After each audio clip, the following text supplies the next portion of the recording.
No mundo dos imóveis aqui no Brasil, tem um documento que pode ser a diferença entre realizar um sonho e cair num verdadeiro pesadelo. É a famosa promessa de compra e venda. Sabe, muita gente olha para ela e pensa que é só um papel ou um acordo inicial, mas a verdade é que a força jurídica dela é assim gigantesca. Vamos entender de uma vez por todas como esse contrato funciona e quais são os pontos que a gente precisa ficar de olho. Pensa nessa cena que arrepia só de imaginar. Você passou meses, talvez anos economizando, já pagou 90% do valor daquele imóvel que era o seu sonho. E aí, de repente, o vendedor simplesmente resolve que não vai mais assinar a escritura. E agora? Será que todo aquele investimento, todo o planejamento foi por água abaixo? Essa situação, que é o pesadelo de qualquer comprador, é o ponto de partida perfeito para a gente entender o poder real de uma promessa de compra e venda. Então vamos começar pelo ponto que mais causa confusão. O erro número 1. Anota aí. Assinar uma promessa de compra e venda não te torna dono do imóvel. Não mesmo. E entender isso errado pode custar muito, mas muito caro. É isso. Aqui está o pulo do gato. A promessa não é o ato final da transferência. Ela é, na verdade, um contrato preliminar. O que ela faz é criar um dever, uma obrigação jurídica. Ela basicamente amarra as duas partes, o comprador e o vendedor, e cria a obrigação legal de, lá na frente, assinarem o contrato definitivo. E é esse contrato definitivo que, aí sim, vai transferir a propriedade de verdade. Fica bem claro quando a gente põe um do lado do outro, né? De um lado, a promessa, que cria essa obrigação de fazer algo no futuro. Do outro, a escritura, que depois de registrada no cartório, efetiva a transferência da propriedade. Um contrato, então, aponta para o futuro. O outro concretiza o negócio no presente. Tá, então se a promessa não me dá a propriedade, quer dizer que ela é um contrato fraco? De jeito nenhum. Pelo contrário, embora ela não seja o ato final, ela é um instrumento jurídico super poderoso. Ela tem força para vincular as partes e garantir que o negócio vai acontecer. Vamos ver como essa força se manifesta na prática. A base para tudo isso está lá no nosso Código Civil. O artigo 462 define o que é o contrato preliminar. Uma boa forma de pensar nele é como se fosse o esqueleto do contrato definitivo. Ele precisa ter toda a substância do negócio já ali bem definida. A única coisa que ele não precisa ter, nesse momento, é a casca, ou seja, a forma de escritura pública. E o que são esses tais requisitos essenciais? Bom, são os pilares de qualquer contrato, né? Precisa estar claro quem está comprando e quem está vendendo, ou seja, as partes. Qual o imóvel que está sendo negociado, o objeto, por qual valor, o preço, que as duas partes concordaram livremente, o consentimento. E claro que o negócio todo seja legal, a licitude. Se faltar umzinho desses itens, a promessa fica capenga e pode até não ser exigível na justiça. Certo. E o que acontece se, mesmo com um contrato preliminar redondinho, uma das partes simplesmente se recusa a cumprir o que prometeu? É aí que a nossa lei traz um mecanismo, muito poderoso para resolver exatamente essa situação. O nome pode parecer complicado, adjudicação compulsória, mas a ideia é simples. É uma ação na justiça que permite que o comprador, que já fez a sua parte, exija que o juiz obrigue a transferência do imóvel.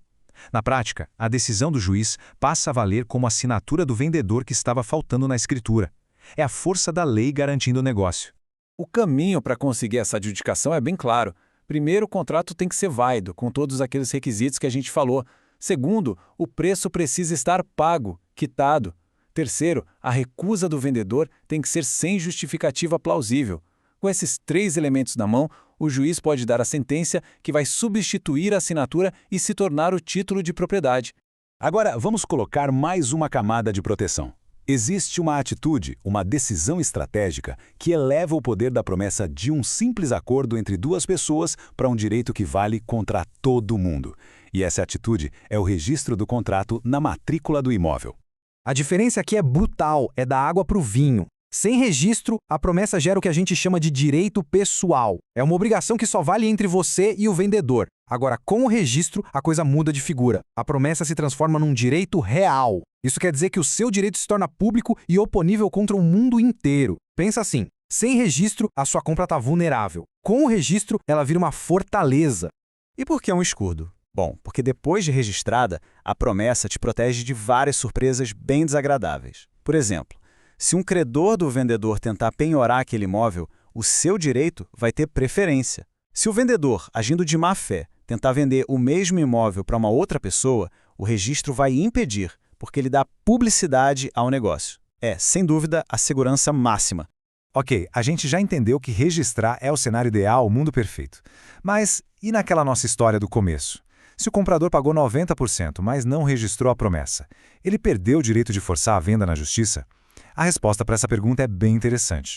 E aqui vem a reviravolta que muita gente não conhece. O Superior Tribunal de Justiça, o STJ, consolidou um entendimento na súmula 239 que, olha, mudou o jogo. Ela diz com todas as letras: o direito de pedir a adjudicação compulsória, de forçar a venda, não depende do registro da promessa no cartório. Isso é uma proteção importantíssima para o comprador. Então, vamos resumir a lição prática. A falta de registro não impede que quem comprou processe o vendedor para forçar o cumprimento do contrato. A relação entre os dois continua ali, firme e forte. No entanto, o registro continua sendo o padrão ouro, a única forma de se proteger totalmente contra problemas com terceiros, como credores do vendedor, ou até outra pessoa que compre o mesmo imóvel. Então, diante de tudo isso, como é que a gente garante que uma promessa de compra e venda seja o mais segura possível, quase uma fortaleza? Vamos juntar tudo que a gente aprendeu e montar um checklist bem prático.